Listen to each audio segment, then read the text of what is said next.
Hey guys, it's Sim, and this is No Pro Wrestling Unlimited, and nothing wants to work. Like, what the hell? I have the button set to play the intro, unmute my mic and everything, and it never wants to work. Let me go look at that really fast. Why don't you want to work? Is it because... Okay, I think I might know why it doesn't work, which kind of sucks. I'll have to look into that. But anyways, we're here and we're talking Friday Night Smackdown. Now, as far as Smackdown does go, I thought it was an okay show. Like, if I was voting with you guys, I'd say for the most part, it was just all right. I think it was just all right. Like, the Randy Orton, Cody Rhodes segment at the end was good, but at the same time, not great because it felt slow and kind of just weird, but predictable. And then we did get some build for a couple other WrestleMania matches. We did get build for stuff for next week on SmackDown. So I see the direction they're going. And the big question is Randy a heel? Or is he still going to be considered the babyface? You know what I mean? Like, attacking Cody like he did. Cody, I don't know if that was fake blood or real blood, but Cody, I don't know if he just gigged and gratuitous all that blood. But Cody's face was covered 90%, maybe 80%. But regardless, it was like, I feel like, and I'll talk about it when we get to it, that beatdown from Randy Orton could have felt more impactful. And the reason I say that is because to me, it felt slow. It felt like, all right, we're getting to this spot. All right, now we got to wait for everybody to run down to try and stop Randy. And now we're getting to this spot. It just, the pace of it was off for me. And I don't know if it felt like that for any of you guys, but that was just, I liked it because it's like, oh, it shows Randy Orton crazy. But then at the same time, it's like, is he crazy, Randy? Is he, 2000, I don't even remember the year, but like WrestleMania 25 time where it's like, you can't control the voices and they make him do crazy things. Is that the Randy we're getting right now? Or is it just I want that title. I don't care who you are. I'm going to do whatever I got to. So we've got 5 weeks to WrestleMania. He's got time to explain his actions, as they say. And we'll see how it all does go down after this episode of Friday Night Smackdown. With that, guys, I want to say thank you for joining us here. Twitch.tv/PWU Unlimited. YouTube.com/Pro Wrestling Unlimited. And podcast services all around the globe like Stitcher, Spotify, Google Pod, Apple Pod, Anchor, iHeartRadio, and so much more. Remember, if you are watching live on Twitch, you can help us out a couple of different ways. You can either help us out by hitting that donate button down below or by donating Twitch bits in the live chat. Also, remember, you can help us out by subscribing to the channel one of 2 different ways. You can either subscribe with a tiered subscription or you can subscribe with Amazon Prime. Because remember, if you have Amazon Prime, then you have Prime Gaming. Prime Gaming gives you a lot of cool things like free games, free stuff for games, and you always get one free subscription to any Twitch channel you want to subscribe to throughout the month. And I greatly appreciate it if you did right here, Wrestling Unlimited. Also, remember, help us out over on YouTube. You can help us out over there by hitting that join button or the subscribe button. That way, when we post new videos, when we go live, when we post to the community tab. Also, remember, you can help us out by hitting the join button and becoming a channel member. As a channel member, you get a badge next to your name, emotes, and emojis that you can use in the live chat. And you also get access to our graphics packages. Finally, remember, if you are watching on YouTube, you can get your comment, question, or concern read live on the air by donating a super chat. And finally, head over to the Epic Game Store. Head over to the Epic Game Store and buy something. Whether you're buying a new game, whether you're buying an old game, whether you're claiming a free game, or getting bucks for Rocket League, Fortnite, or Fall Guys, use this code right here, PW Unlimited at checkout, and you will be supporting us at no extra cost. We know that a new season's coming out soon. I didn't see the date for that. Let me see really fast. Gonna have some Looney Tunes or something? A new Cap skin? Cap America, that is.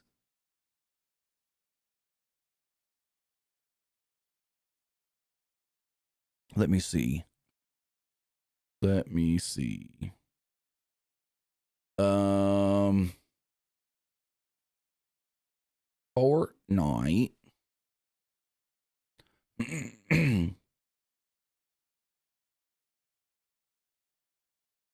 There's something tomorrow. Some sort of an event or something. I don't know. I haven't been following. I didn't do anything in this last season. It's okay. That's new. Story moment OTW on the way tomorrow. Interesting.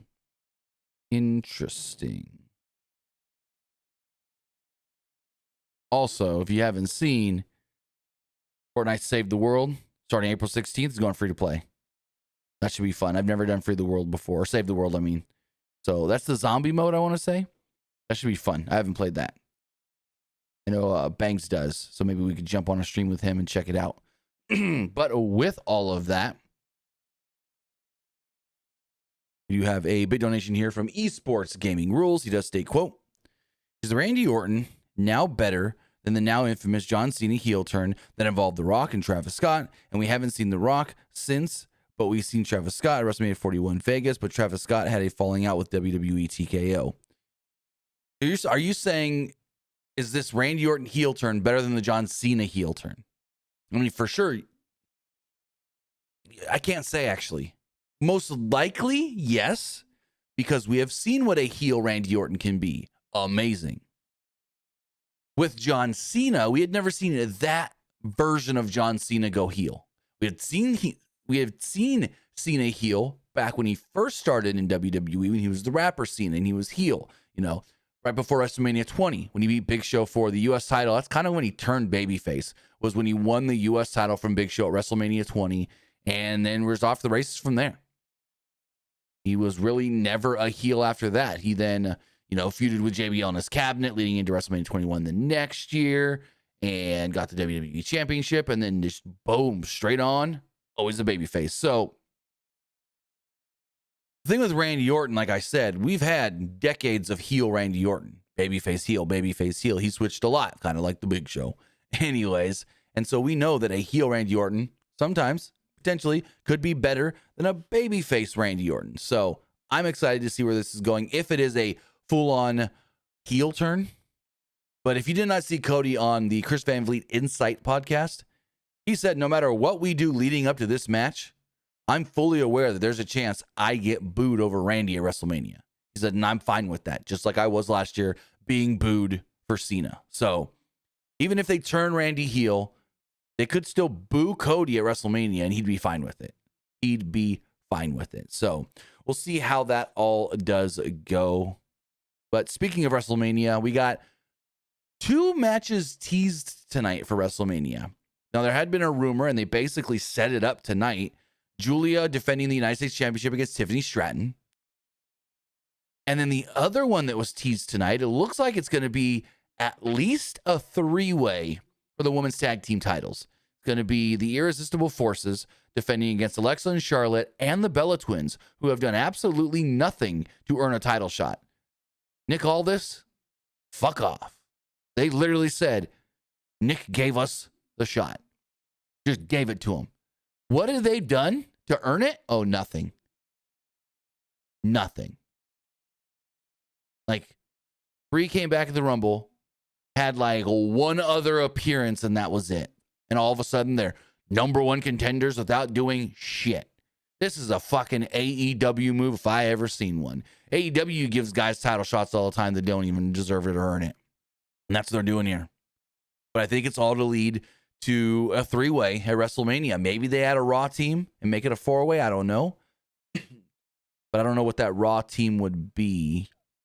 Because the only Raw team I can think of is Ryo, but they're not. Yeah. Let me go to the WWE website really fast. We're going to pull up the roster. Let's see. Pop it up on screen for you guys to see. There we go. So we have the WWE website here. Let's go Raw. What are the Raw women's tag teams? I don't even know. Bayley and Lyra? Maybe? But then the other question is, like, how do they even get to that? Because they've built it all tonight on SmackDown. So, I mean, Raquel and Roxanne, but Roxanne's out right now, injured. Kabuki Warriors, but it looks like it's going to be Io and Asuka at Mania. So, yeah, I don't see another team being added to this. I think it's just going to be those 3 teams, that we got there. So, with all of that, let's jump in and talk some Friday Night Smackdown.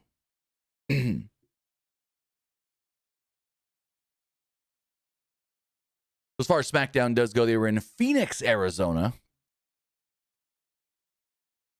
And they had a flyover of the city of Phoenix as the voice of Joe Tessitore welcomed us to Friday Night SmackDown. And they did a recap of everything that went down last week with Cody winning the belt.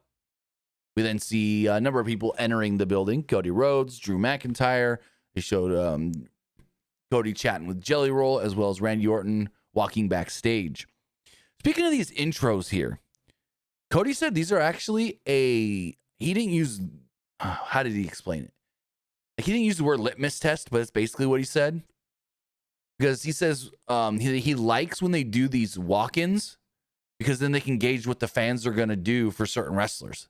Like, Cody walks in, are they going to cheer him? Cody walks in, are they going to boo him? Judgment Day is there, they're going to get booed. So it's like, you can kind of judge how a crowd is going to treat certain people. And he probably started talking about Bobby Roode and saying Bobby Roode's very big asset to WWE. And he said sometimes they'll hear how the crowd reacts when they do the walk-in. And Bobby will come to him and go, hey, Cody, tonight's an away game, which means they booed you during your little walk-in intro thing. Or more boos than cheers we heard from the crowd when you were seen. So that's an interesting way to look at this. So they're doing the recap and they're showing all this stuff. And meanwhile, Nick Aldis was looking over the Rhodes Orton contract when Drew McIntyre angrily interrupted and paced his way into the ringside area. An incensed Drew McIntyre demanded that Aldis get out to the ring and make it right. Make everything right with what happened last week. On cue, Aldis walked down to the ramp and got into the ring, but didn't do anything. He said part of being the champion included defending that title. Aldis said that McIntyre should be looking at the consequences of his own actions because he alone made this happen. McIntyre took exception to all that and accused Aldis of being, quote, a corporate stooge.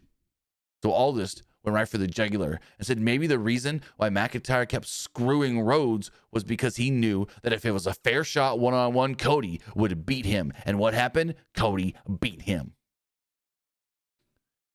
McIntyre stormed into the ring at this point and said, this is bullshit, and got right into the face of Nick Aldis when all of a sudden the music of Jacob Fatu would hit. Basically, what Aldis is saying here, it's like, you said Cody can't get just another shot. He can't be granted another title shot. He's got to earn it. Well, every time he tried to earn it, you screwed him. So it's like, I get where the fans are mad. Cody lost the Rumble. Cody lost the Chamber. He shouldn't get a rematch. But the way Aldis explained it tonight made perfect sense. Cody was in line to win both of those, the Rumble and the Chamber. And Drew screwed him.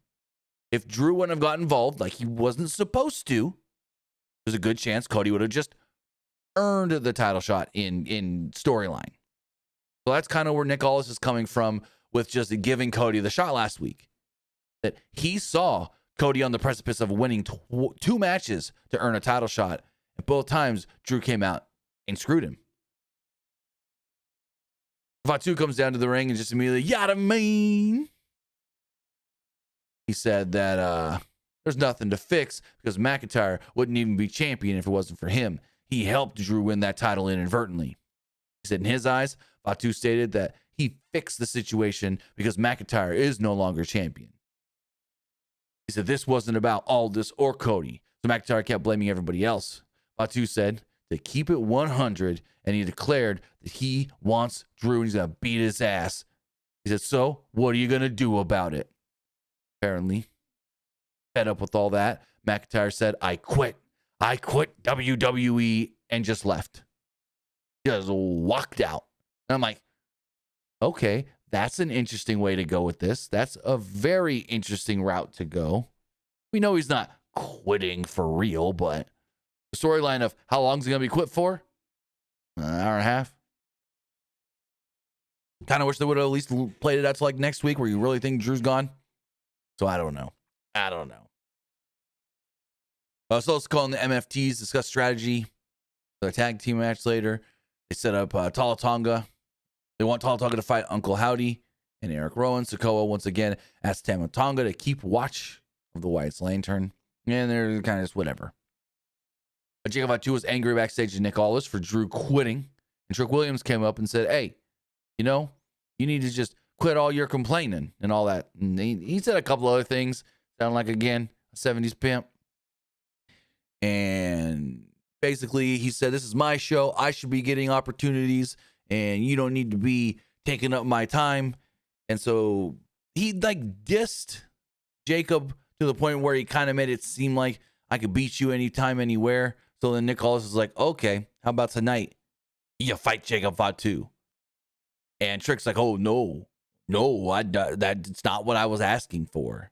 So we did get later on in the night, Jacob Fatu versus Trick Williams. Trick picking up a big win.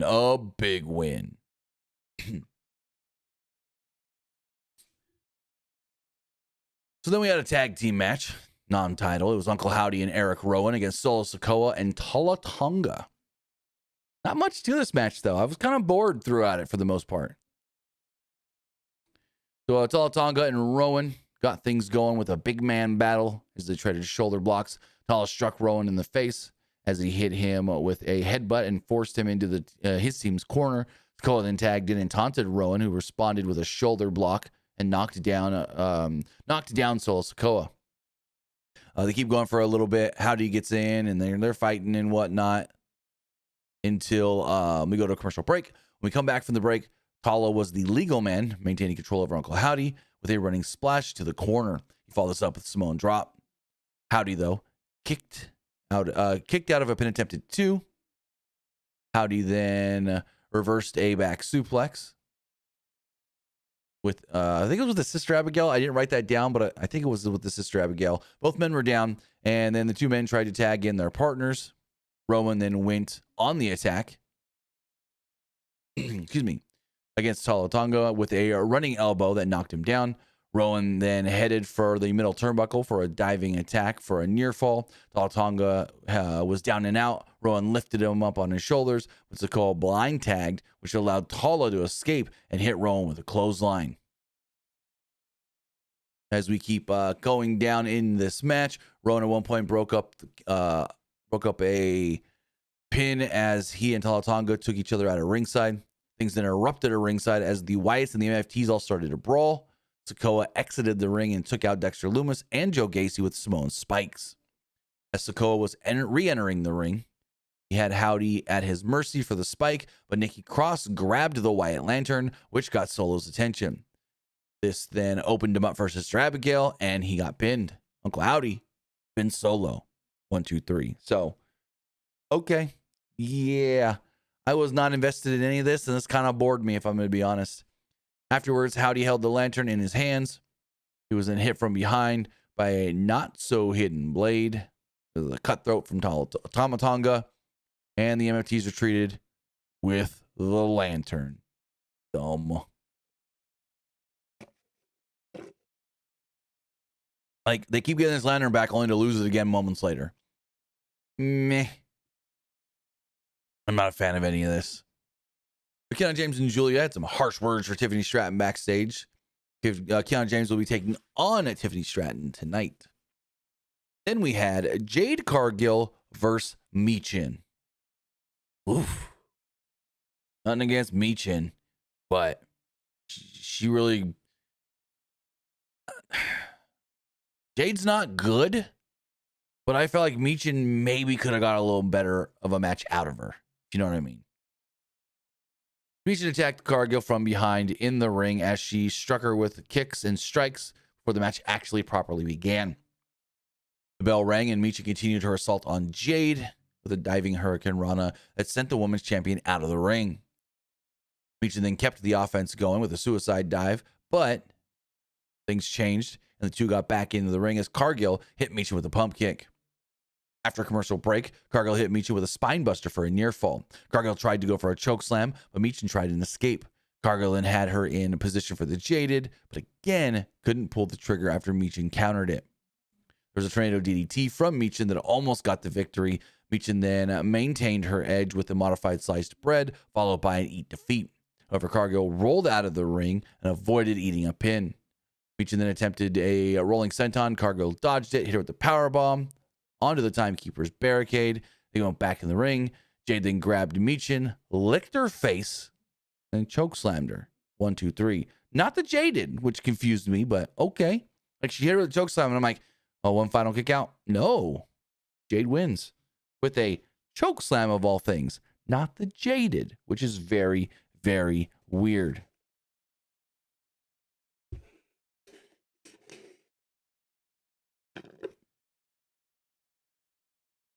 So moving forward, after the match, Jade cut a not so great promo as she was being interviewed by Kathy Kelly. Cargill said, the whole world thinks she should be scared of one woman, Rhea Ripley. Well, Rhea Ripley should be scared of her. Cargill said that she didn't see a challenger or a threat in Rhea. And that's and she's not afraid of her like everyone says she should be.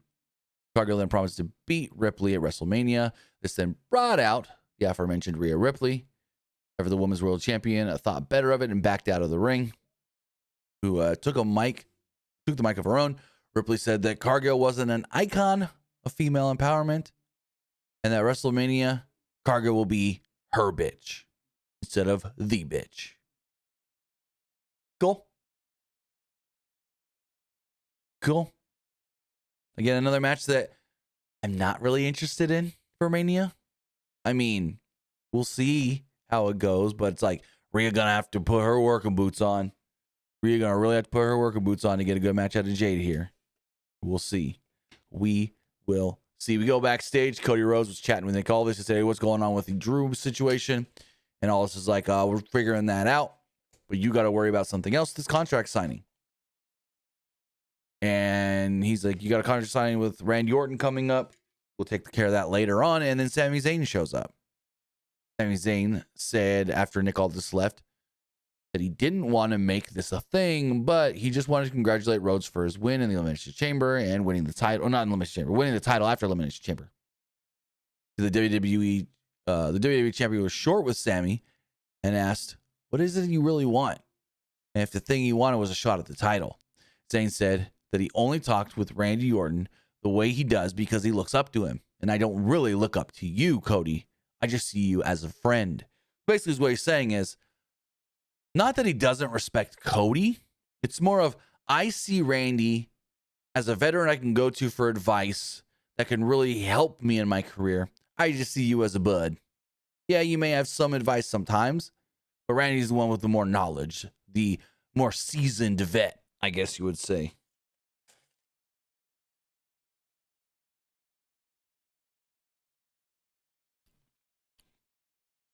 Rhodes took exception to all that and said that he spent the week telling everyone how magical Sami was. Again and again, how wonderful this has all been. Rhodes said that maybe Zayn didn't need to look up at him. He couldn't look towards this and point at the WWE Championship. Basically, like, you don't look at me, you don't respect me, and give you a shot of this belt. Rhodes left. Zayn again threw a fit. Aleister Black and Zelina came up laughing at him. And they're like, oh, maybe you should be crying. And then Zelina Zayn threatened to Black, says, stay away from me. So maybe they're setting up something, Sami and Aleister Black. Kind of random, but Aleister Black and Zelina are just the new Cross and Scarlet.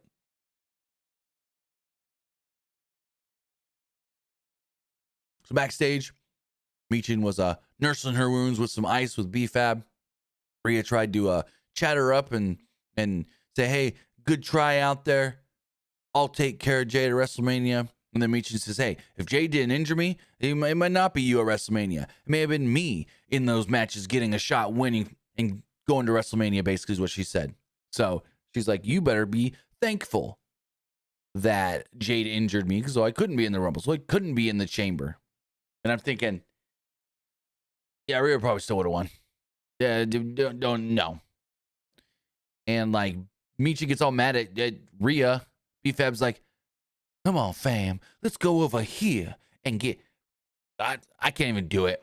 Fucking B-Fab just sounds like Trick Williams. They're not real. They're playing a character. And then Rhea looked off like, I do to you, kind of thing. So then we had the women's tag title match. Charlotte and Alexa come out, but instead of the tag champions coming out, for the frickin' Bellas. And I'm sitting here going, oh, please, God, no. The Bellas get in the ring, and they just want to tell old Charlotte and Alexa, no matter what happens tonight, we're next in line for the titles. And I'm like, why? Why? Alexa, stop. What my echo going off? Alexa, stop. Thank you. Jeez. So they then said they're going to watch this next match at ringside because they're challenging the winners, which we now know is next week. So Nia Jax and Lash Legend went after the challengers right away as the bell rang. Flair and Bliss regrouped and managed to send Jax and Legend out of the ring. Bliss then tried to go for a diving cannonball on the apron, but Jax caught her and slammed her on the apron. Flair then dropped Jax with a dive from the ring as Legend then took her out with a boot. The Irresistible Forces then stared down at the Bellas at ringside as we went to a commercial break. When we returned from said break, Bliss nearly got a tag to Flair, but Legend intercepted her successfully. Bliss then headed to the top rope where she caught Legend. She rolled out of harm's way to finally get Flair into the match. Flair unleashed a flurry of offense on Legend, followed by her cartwheel clothesline. As Jax tagged in, Flair tried to do a move to her from the apron, but got caught in a Samoan drop and a near fall. Jackson dragged Flair to the corner and looked for an annihilator. Flair then dodged at the last second and instead connected with her moonsault. Legend then broke up the pin, though, and she fell victim of a tornado DDT from Bliss. Outside the ring, there was a scuffle between Jax and Flair that ended up with the Bellas in the crossfire. The Bellas get taken down. Back in the ring, Flair connected with a natural selection. Bliss then headed up top for a twisted bliss, but then Brie Bella stormed the ring and attacked Nia Jax, causing a disqualification. Afterwards, though, the Irresistible Forces just beat down everybody. Bellas, Charlotte, Alexa, beat them all down. No, it was not for you. Are you fucking kidding me? My echo said, was that for me? Because I said the A word. No, stop. I'll unplug this bitch. Anyways, so the tag champs are left standing. Everybody else laid out. And I'm just sitting here going, oh, we're getting a triple threat. It's a triple threat at Mania, most likely. Then we see Jelly Roll chatting it up with Damian Priest and a cue ball Ron Killings our truth. They have a tag match tonight with Los Garza. Following that, Jelly Roll met with Randy Orton. He said, oh, what are you up to tonight? He's like, I got this Miss TV thing. You got any advice for me? And he's like, yeah. Miss tries to do anything, whoop his ass. Then she shot at Flair and Alexa Bliss. It seems like maybe they're going to Nick Aldis' office, but then the Bellas show up and go, don't worry about what you're about to do. Nick gave us the next title shot. So just handing out title shots to undeserving nobodies. Like the Bellas aren't nobodies, but right now they're technically nobodies because they haven't done anything. Anything at all. So moving forward, we have our next match, Damian Priest in our truth versus Los Garzas. The Priest dropped Angel with a standing flapjack as Truth hit a spinning kick. Truth then took too long playing to the crowd, which allowed Angel to take advantage with a kick. Berto then tagged in as well. Angel then hit a running boot as on a prone R-Truth, while Berto held him in position and added a kick to the back to his back of his own. I can't speak right now. In the ring, Truth found his way back into the match with a Hurricane Rana on Berto, followed by a running splash. Los Garza then took advantage against Angel and pulled it down the middle rope to cause Truth to spill to the outside. Angel and Berto then hit stereo dives. They did the whole Kenny Omega Kota Ibushi spot where they both do the moonsaults off the ropes or off the posts. And then we go to commercial break from here. When the match comes back, Truth and Berto fought it out in the middle of the ring, with the latter getting the better of the foe. Angel then tagged in as he and Berto maintained control of Truth at this stage. Angel hit a vertical suplex on Truth as he mocked him with a "you can't see me," because Truth and Cena and all that stuff. I thought that was funny. That was met with a suplex into a stunner by Truth. Priest then finally entered the ring with a hot tag. Priest held his own against both Garzas. Priest held Berto and hit an old school crossbody from the ropes. Priest then blasted Berto with a signature lariat. Angel broke up the pin, though, as he dispatched of Drew. He was dispatched of by Priest in short order. There was a Razor's Edge attempt that was interrupted by Angel, who then tagged in Berto. As we come down towards the end of the match, Truth got in. He begged to be tagged in, and Priest finally hit his finisher. Attitude adjustment, south of heaven, respectfully, on both Garzas. 1, 2, 3, double pin. There we go. So, yeah, go, whatever. It was a well-worked match, I will say that. Nothing special, but I thought, all 4 men worked hard. So, but again, it didn't build to anything. It didn't, set anything up. It didn't tell us anything, like a tease. It's just a match for match's sake.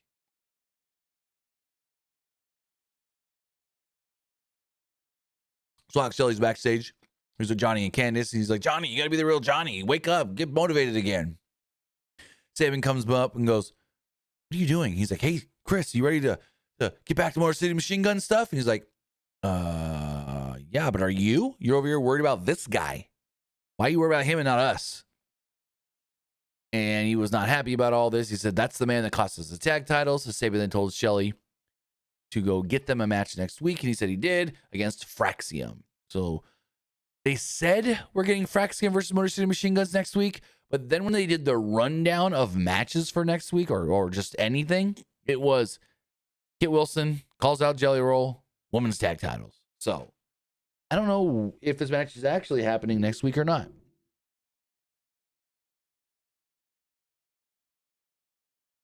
So Miz was set to go to the ring. He was interrupted by old Danhausen. Danhausen was like, hey, you want my shirt? It's a top seller. And Miz was like, you got merch already? What? He's like, yeah, day one. You're going to go out there and interview Jelly Jam. Have fun. Miz is like, I don't need you to tell me anything or blah, blah, blah. And he's like, oh, you want to disrespect Danhausen? Oh, you have been cursed. And the Miz is like, I've been what? And he looks around and Danhausen disappeared.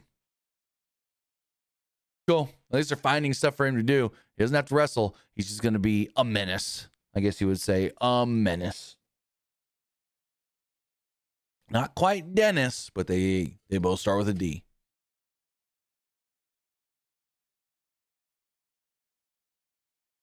Then we had the Miz TV segment with Jelly Roll. Miz began his introductions. His mic suddenly cut off. He was cursed. He then asked for another mic, and out came Jelly Roll.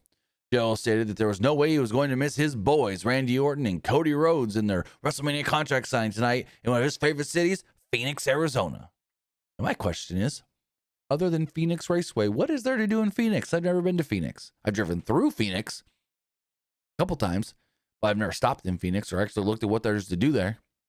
So, yeah, I don't know what there is in Phoenix other than, again, Phoenix Raceway. Not Phoenix Motor Speedway, Phoenix Raceway.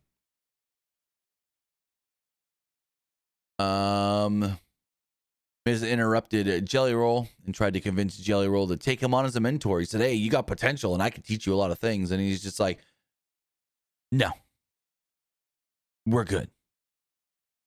Jelly said the Miz has a history of stabbing partners in the back. So why would I want to team with you? Why would I want to be associated with you? Miz then talked about how everybody discusses Jelly Roll's comeback story, but he was really the one behind it. He was the motivating factor. He's like, you who lost 250 pounds?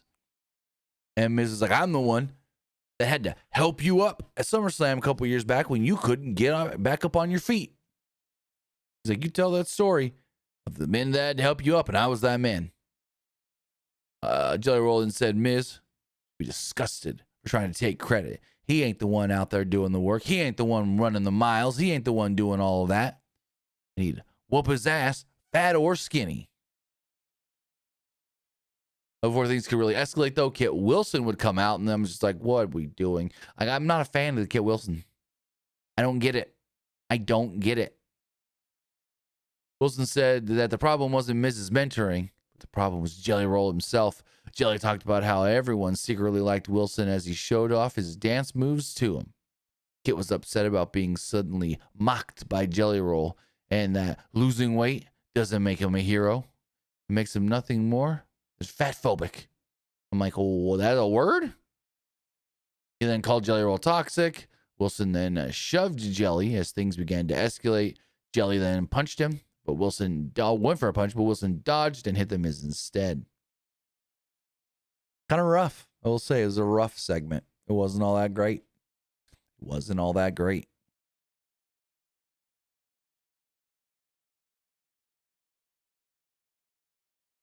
Apollo Crews, Ilya Dragunov are reacting to the segment backstage. The Carmelo Hayes showed up, and then it just got the same old shit.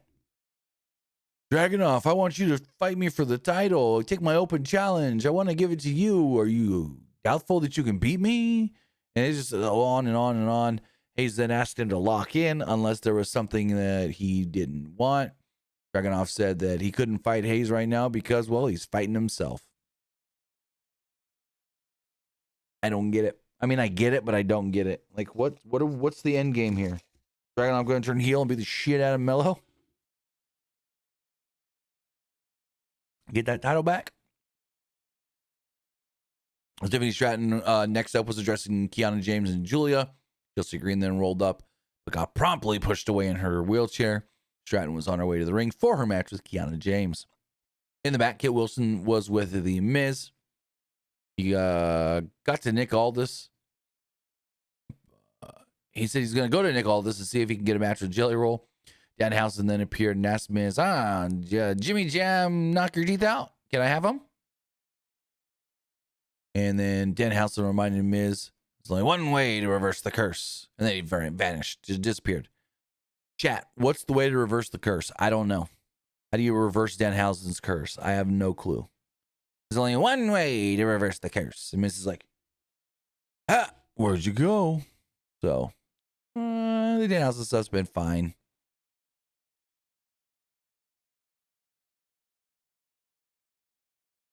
Moving forward, Tiffany Stratton versus Kiana James.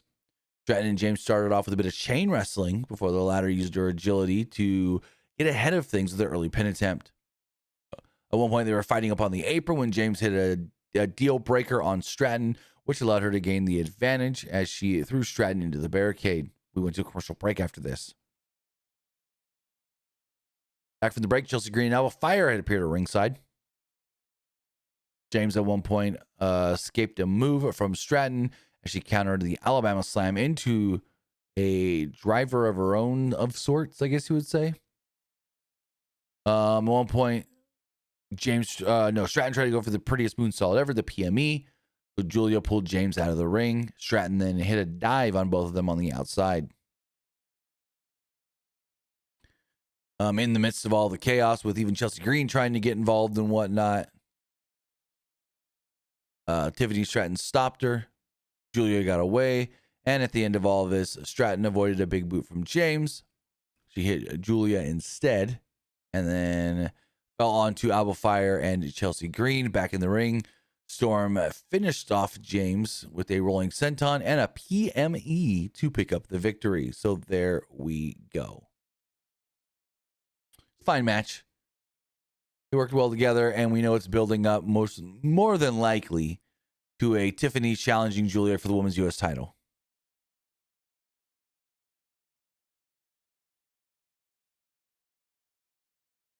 The two things we talked about earlier were announced for the show. We got the women's tag titles on the line. Irresistible Forces taking on the Bellas, and Kit Wilson calls out Jelly Roll.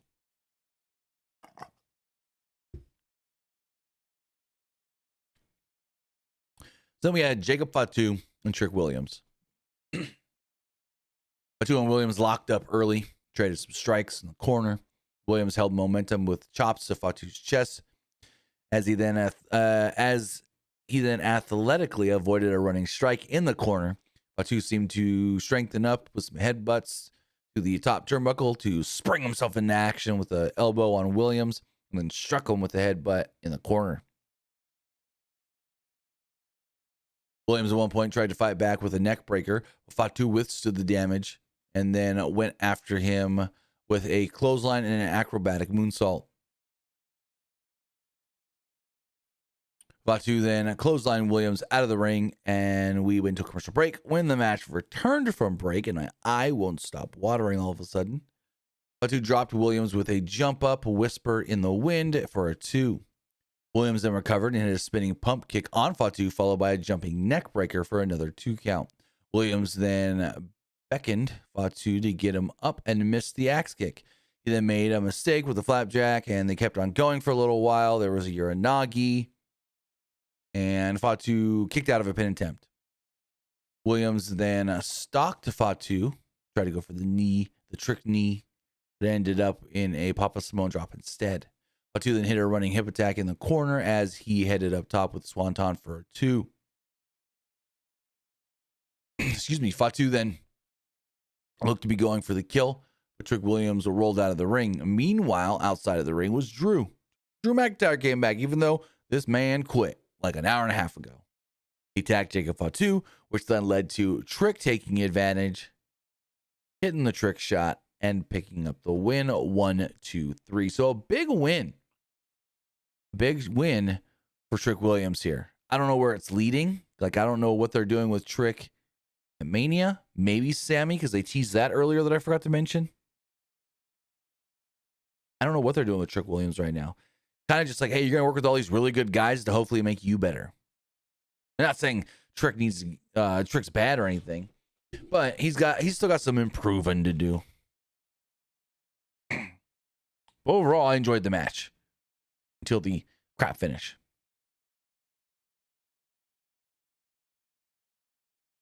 Oh, getting tired. I mean, damn, it's 11:30. Anyways, then our main event segment, it's a contract signing. Cody Rhodes, Randy Orton. Smackdown general manager was in the ring, and Nick Aldis introduced both men. First, he said, I'm going to address Drew. I don't know what's going on. We're going to figure this out later. Drew, you're fighting Jacob next week. So then Randy Orton came down. They called out Cody Rhodes. He came down full entrance and all that. And Randy too full entrance, but like Cody did the whole, whoa. And it was funny. They did a wide shot kind of in the ring. And when Cody goes, the whoa, you see Randy go, kind of whoa himself in the ring. So while Orton got a loud set of cheers from the crowd, the reaction was a bit mixed for the WWE champion, Cody Rhodes. Rhodes and Orton shared a respectful hug before this.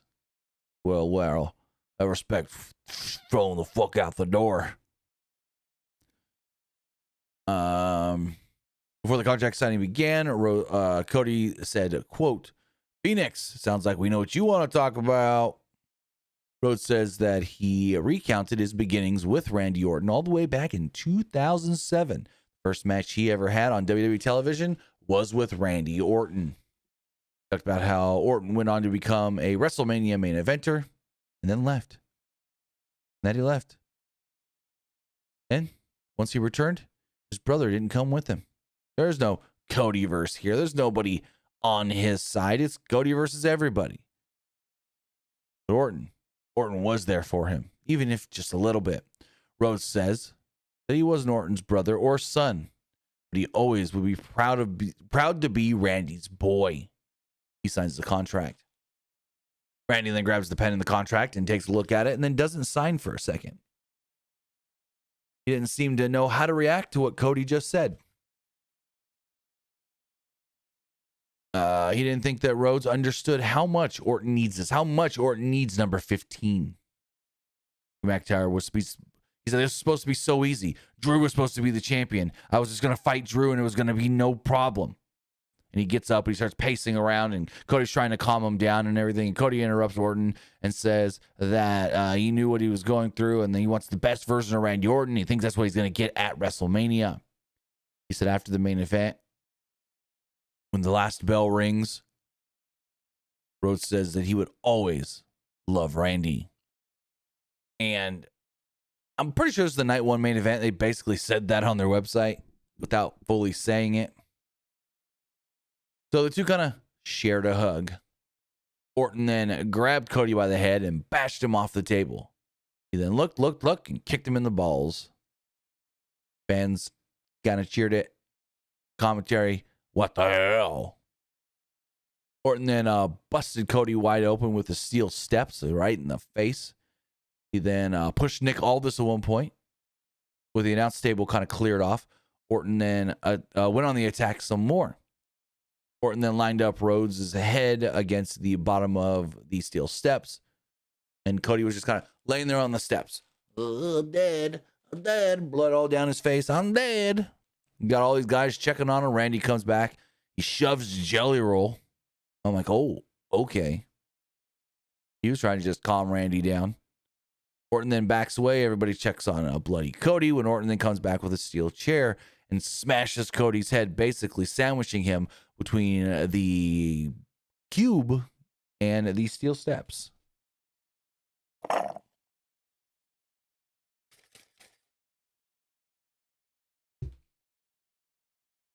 Randy then stands tall with Cody's blood on his shirt as the show goes off the air. Again, an okay episode of SmackDown. A good but not great main event angle because I feel like it could have been done better.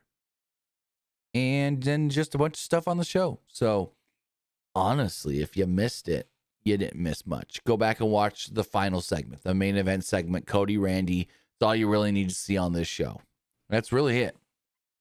But you know how I thought about SmackDown. Now it's time to hear what you guys thought about tonight's Friday night SmackDown as we go and refresh all the polls. Let's go over here.